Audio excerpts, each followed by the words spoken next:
bonjour à la communauté à nourrir sa foi. Alors, on est à Paris et vous reconnaissez certainement en compagnie de qui je suis. Bonjour Jacob. Bonjour. Voilà, je vais mettre le micro au milieu. Un petit live en direct.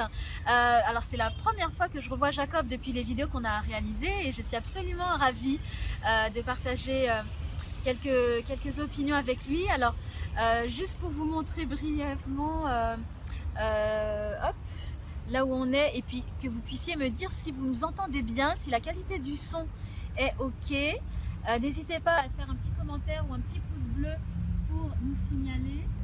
Dans ce temps-là, je fais un petit tour de l'année. On voit l'île de la Cité là-bas, avec Notre-Dame de Paris derrière. Alors voilà, n'hésitez pas à mettre des petits pouces bleus, on le verrait défiler comme ça sur l'écran. Alors, Jacob Cohen, donc première question. Alors déjà, rien que pour venir ici, vous voyez, j'ai pris le métro et j'ai pris 2 lignes de métro et à 2 reprises, annonce au micro, station fermée entre telle station et telle station parce que colis suspect, la police est en train d'intervenir. Voilà, il y a une vraie... c'est une psychose qu'on crée artificiellement. Absolument, il y a une vraie psychose. C'est-à-dire qu'il n'y a absolument aucun colis suspect. C'est juste que chaque jour, il faut que les gens se fassent à l'idée qu'il y a quelque chose de suspect. Et donc, en fait, on n'a jamais trouvé quoi que ce soit. Alors qu'un colis suspect, il n'y a aucune raison d'arrêter la circulation sur 5 ou 6 stations. Oui, et puis on voit qu'il y en a 2 voilà, mais à chaque trajet. Jour, à peu près, il doit y avoir une cellule qui décide quelque part à la préfecture de police. Alors aujourd'hui, on prend la ligne 5 entre telle et telle station. Et comme ça, les gens se disent, oh là là, voilà. Et donc, les gens sont obligés de se soumettre et de se résigner et d'accepter les difficultés. Parce qu'imaginez quelqu'un qui rentre chez lui, qui va au travail, qui va chercher ses enfants. C'est dans le quotidien des gens. C'est terrible. Ou qui va prendre le train et il est obligé de sortir de la ligne. Ça représente des distorsions terribles pour les gens. Et malgré tout, c'est pour les obliger à se soumettre, alors que ce n'est absolument pas vrai. C'est juste artificiel. Et ça marche, hein, parce que la psychose, voilà c'est pour maintenir la psychose. Alors justement, donc je revoyais Jacob Cohen et je lui faisais un peu part des retours de la communauté musulmane à propos des vidéos qu'on a pu réaliser ensemble, où globalement les gens disaient que vous avez tenu des propos très durs, mais tellement vrais. Et moi, c'est ce que j'apprécie particulièrement avec vous, c'est que vous dites les choses assez cash, de manière cash en tout cas, et aussi de vulgariser des complexes, des notions qui nous sont présentées vraiment de manière très complexe. Vous avez l'art et la manière de vulgariser, on va dire, voilà, des concepts qu'on veut nous présenter aussi de manière complexe. Alors là, abordons un petit peu brièvement l'actualité en ce moment qui est assez à charge envers les musulmans. On voit fleurir sur les réseaux sociaux des appels à la haine, des appels au meurtre même, j'ai lu des appels à tuer des femmes, des enfants musulmans, enfin ça devient, c'est inimaginable. Quel comportement on doit avoir, Jacob Cohen, face à ce climat anxiogène et délibérément stigmatisant envers nous? J'ai envie de dire, a priori, c'est un peu trop tard. C'est-à-dire qu'on est déjà dans la situation tragique, où on est vraiment... il faut parer au plus pressé, c'est-à-dire le temps de s'organiser. Il aurait fallu que la communauté musulmane s'organise depuis 20-30 ans, qu'elle ait des institutions solides, représentatives, démocratiques, qu'elle soit lucide vis-à-vis du pouvoir, courageuse, qu'elle tienne tête au lobby qui dirige ce pays, c'est-à-dire le CRIF. Et donc, mais tout ça n'a pas été fait. Et donc aujourd'hui, si la communauté musulmane dans son ensemble, et si les musulmans se trouvent dans une situation difficile et précaire, c'est un peu, on paye ces 20 années ou 30 années d'inaction et de soumission au système et à ceux qui dirigent ce pays. Et donc aujourd'hui, il faut peut-être essayer de prendre conscience, d'abord ne pas se laisser prendre au piège tendu par le lobby et par le système. C'est-à-dire quel est ce piège? Les musulmans sont des terroristes en puissance. Les musulmans ne sauront jamais être des démocrates. Ils sont inadaptés à vivre dans ce pays, à vivre dans un système démocratique, etc. Et donc il faut qu'ils se soumettent, il faut qu'ils oublient de revendiquer quoi que ce soit. On peut éventuellement peut-être obliger les femmes à porter le voile à l'université, à les empêcher de porter le voile ailleurs, etc. Et donc on va probablement, disons, augmenter l'oppression des musulmans avec leur accord. C'est-à-dire que les musulmans, enfin, ou la majorité des musulmans se diront, eh oui, c'est comme ça. Et parce que les musulmans, de manière générale, les maghrébins, ils sont venus en France avec cet état d'esprit dans leur ADN, un élément de soumission qu'on avait développé là-bas, et que ici, dont ils n'ont pas réussi à se débarrasser ici. C'est un travail de longue haleine, comme j'ai dit tout à l'heure off, que j'ai beaucoup, je suis optimiste sur l'avenir. C'est-à-dire qu'il y a beaucoup de signes qui montrent que les musulmans s'organisent, se révoltent, et sont de moins en moins dupes, et ils ont le courage de résister, de tenir tête. C'est vrai que ça reste une minorité, mais de plus en plus, il y a des jeunes qui prennent le relais et qui se fait. La seule chose que j'ai dit tout à l'heure, c'est que, à défaut d'une organisation massive, ça nous prendra une génération en retard. Mais sinon, regardez par exemple des initiatives personnelles comme la Ligue de défense judiciaire des musulmans. Moi, j'ai toujours soutenu ce genre d'initiative, c'est-à-dire ce que j'appelle du communautarisme de résistance. Voilà. Il ne faut pas croire le Christ quand il vous dit ne faites pas de communautarisme, parce que lui, c'est ce qu'il fait. Il en fait, bien sûr. Et donc, nous vivons dans un système communautariste. Et donc, faites du communautarisme, résistez, organisez-vous à tous les échelons, et vous allez voir, ça ira mieux, ça ira de mieux en mieux. On n'a même pas le choix, en fait, quelque part. On n'a pas le choix, Voilà. On est obligé quelque part, puisque là, on est clairement poussé dans nos retranchements.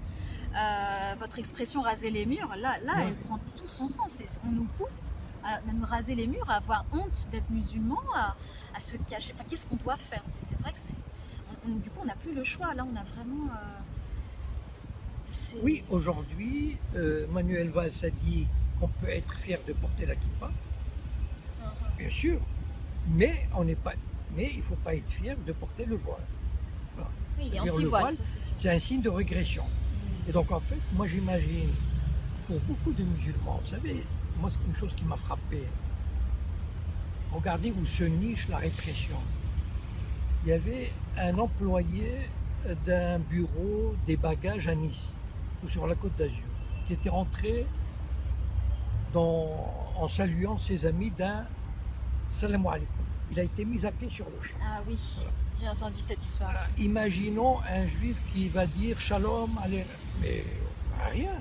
Et donc justement, qu'est-ce que ça signifie?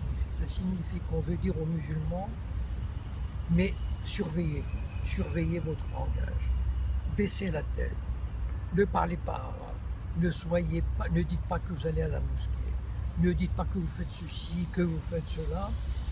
Et c'est ça qui est terrible, c'est que beaucoup de musulmans sont obligés se sentent obligés de se soumettre, d'avoir peur, d'exprimer leurs opinions, de revendiquer, parce qu'ils ont peur d'être envoyés, d'être regardés de travers. Alors qu'est-ce que vous leur conseillez justement à ces De musulmans s'organiser. du quotidien? Le fait de s'organiser, c'est-à-dire, par exemple, prenez exemple sur Karim Achoui, qui a créé la Ligue judiciaire de défense judiciaire des musulmans. Donc, de Par revendiquer exemple, des droits. ça, organisé dans chaque ville. Je l'ai dit à Marseille. Dans chaque ville, contacter les avocats d'origine maghrébine et constituer une ligue de défense judiciaire des musulmans. qui défend les musulmans, qui les défend devant les tribunaux, gratuitement, parce que c'est dans l'intérêt des avocats, c'est dans l'intérêt de tout le monde que la communauté se défend et s'organise. Si un musulman sait qu'il a derrière lui une organisation judiciaire qui le défend, il sera capable d'aller de l'avant. Et donc, déjà, si on arrive à établir ça dans chaque ville, ça sera un pas énorme. Et de le faire savoir, et de ne pas avoir honte de le faire savoir. Voilà. Voilà, effectivement, et le CCIF aussi qui fait un travail remarquable. Oui, tout à fait. Voilà, donc en fait, voilà, ne pas laisser passer en fait Exactement. des actes. Rejoignez, si vous n'êtes pas capable de vous organiser vous-même, rejoignez les organisations qui existent déjà. Rejoignez la Ligue de défense judiciaire des musulmans. Voilà. Rejoignez le CCIF. Apportez vos contributions. Et je m'adresse aux universitaires. Ne croyez pas, parce que vous avez réussi, n'abandonnez pas vos frères. À une élite, oui, vous adressez une élite. N'abandonnez pas vos frères, ce sont vos frères. Et leur situation rejaillira sur vous. Organisez-vous aussi, relevez la tête et exigez vos droits et défendez-vous. N'oubliez pas une chose, si nous sommes dans cette situation aujourd'hui, c'est à cause de la puissance du CRIF qui a soumis le gouvernement français. Et c'est Israël se conduit en France comme un pays conquis. Et le problème, c'est qu'on est vraiment la cible là. On est vraiment la cible. Et donc il faut le comprendre. Personne n'échappera. C'est pas parce que vous, ingénieurs, avocats, maghrébins ou musulmans, vous allez vous fondre, faire semblant de vous fondre dans la société, assimiler et vous assimiler, que vous allez échapper. Attention, vous n'échapperez pas. Et donc, à la vindicte du système, à la vindicte du lobby. Voilà. Donc, rejoignez les autres, défendez-vous, et ainsi, plus vous serez nombreux et fiers et orgueilleux de votre origine, de votre religion, même si vous êtes athée, ça n'a pas d'importance, même si vous n'êtes pas pratiquant, mais de votre histoire, de votre civilisation, de votre langue. Et bien c'est à ce prix-là que vous arriverez à créer une force de résistance. Et organisez-vous sur le plan électoral, sur tous les plans. Vous m'aviez fait part justement d'un très bel optimisme sur le fait que indéniablement, incontestablement, on réussira à sortir de ce carcan dans lequel on veut nous mettre. Et parce que vous l'observiez également dans le monde arabe, c'est-à-dire que vous le voyez en Égypte, etc. Vous voyez vraiment à quel point l'Occident veut absolument mettre cette chape de plomb sur le monde arabe, les Saoudiens, l'Égypte. C'est un constat. Il faut savoir une chose, l'Occident, depuis 200 ans qu'il a découvert le monde arabe, ou qu'il s'est mis en relation avec le monde arabe, il n'a eu de cesse que d'occuper le monde arabe, de l'humilier, de l'exploiter. Et ça n'a pas changé avec les indépendances, lorsque l'Occident a mis des régimes pourris à sa dévotion, à sa botte. Et lorsque aujourd'hui, il cherche à mettre des Chalgoumis ou des Sifaouis à sa botte. Voilà. Et donc, lorsqu'on voit sur BFM 4 journalistes juifs discuter de l'islam et de l'avenir de l'islam sans aucun musulman, moi, je veux dire, même en n'étant pas musulman, mais parce que je suis marocain, ça me soulève le cœur. Et je dis, il faut vous réveiller. Voilà. Vous ne pouvez pas laisser échapper ça. Je suis désolé, il faut relever la tête. Et vous êtes suffisamment, assez nombreux, et il y a pas mal d'universitaires, des sociologues, des philosophes, des mathématiciens, des enseignants, des avocats. Il faut relever la tête, il faut vous organiser. Sinon, bien sûr, la nouvelle génération va prendre le relais, mais ça mettra juste un peu plus de temps. Et un peu plus de temps de soumission et d'humiliation. Et je pense que le temps de l'humiliation a assez duré quand même. Voilà, donc lutter un peu lutter contre notre ADN de coloniser. Exactement. Essayer de s'en détacher et c'est qu'avec les générations qu'on pourra diluer un petit peu cet ADN, on va dire. Ouais. Mais il y a le moyen d'y parvenir plus tôt. Voilà, bon, bah écoutez, merci, ça fait vraiment, c'est tellement réconfortant d'entendre ça, parce que un peu d'optimisme dans ce contexte tellement, tellement anxiogène, ça nous éclaire beaucoup. Donc on va regarder un petit peu les réactions. Hop, je vous les lis en direct, c'est le live. Hop là. Alors, j'espère que la vidéo est apparue à l'endroit cette fois-ci, vous me dites. Alors, c'est pas évident techniquement, hop, de tenir les micros. Alors, je vous lis, Jacob, les réactions en live qu'on a. Alors, on a Philippe qui nous dit je me sens honoré de vous entendre en direct, Monsieur Cohen. Merci pour votre courage et travail. Bon, Merci. Voilà, donc bon, j'en ai pas plus. Ça, c'est aussi dû à une connexion faible qui fait que ça n'arrive pas en live, en direct. Mais bon, je vais les regarder après de toute façon. Voilà, bon bah c'était, le but n'est pas de faire quelque chose de long. Donc, il me reste à vous remercier, Jacob. Et prenez soin de vous, surtout, on a vraiment besoin de vos éclairages parce que la puissance des médias pour vraiment retourner les mentalités. Par exemple, on voit vraiment des personnes qui n'étaient pas anti-musulmans, qui commencent sérieusement à s'interroger. Et c'est là qu'on se dit, waouh, quand même la puissance un retournement de cerveau. C'est fort, et quand on voit le rythme de ces attentats qui se succèdent les uns après les autres aussi rapidement, avec tout bagage émotionnel que ça entraîne. Oui, le but c'est d'assimiler dans l'esprit de la majorité des gens le fait d'être musulman et d'être terroriste. C'est-à-dire, par exemple, quand il y a un Norvégien qui assassine 75 jeunes de son pays, bon ben on dit que c'est un fou, que c'est un... Voilà, on ne dit pas s'il est catholique, mais on ne dit pas c'est un chrétien. Et il y a combien, aux États-Unis, il y a combien de gens qui font des massacres de masse? Il y a ce vice-pilote de l'avion allemand qui a précipité son avion. On n'a jamais mis en cause sa religion, etc. Mais comme le système appartient à qui vous savez, contrôlé par qui vous savez, eh ben, il y a un matraquage. Voilà. On ne dit pas c'est une personne d'origine tunisienne, on dit c'est un musulman. Voilà. Alors qu'il ne pratiquait absolument pas. Il y a ce matraquage et qui fait que finalement, bon, ben, ça finit par rentrer dans la tête des gens. Vous savez, les gens soumis à un matraquage 24 sur 24, ils finissent par adopter, en tout cas en grande majorité, le message qu'on veut leur transmettre, c'est-à-dire que les musulmans ne sont pas à leur place ici. Et les musulmans, ils ne peuvent pas être démocrates, ils ne peuvent pas être libéraux, ils ne peuvent pas être progressistes. Donc le message finit par passer, et donc les musulmans sont invités à, comment dire, à vivre, à accepter une espèce de dimitude, de soumission. Alors que ça fait 60 ans qu'on est là, je veux dire, ça fait 60 ans qu'on est là, il n'y avait pas d'attentat, je veux dire. Non, mais les attentats n'ont apparu qu'il y a une vingtaine d'années, donc il faut se poser la question. Pourquoi les musulmans, pourquoi tout d'un coup il y a du terrorisme? Pourquoi de 1960 à 1990 il n'y avait pas? Donc voilà, c'est-à-dire qu'on a mis du temps.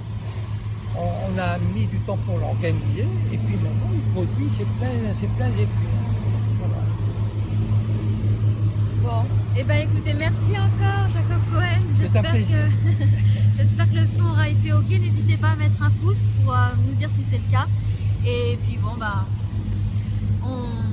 on médite sur vos paroles, et vraiment que ça puisse être partagé. N'hésitez pas à partager ce live au plus grand nombre pour permettre de répondre aux interrogations. Ah, voyez les pouces bleus qui défilent.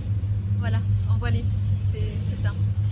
Voilà, bon, merci encore Jacob Cohen, et merci à vous d'avoir regardé ce live. N'hésitez pas bien sûr à partager cette vidéo pour éclairer l'ensemble de la communauté. Au revoir. Au revoir.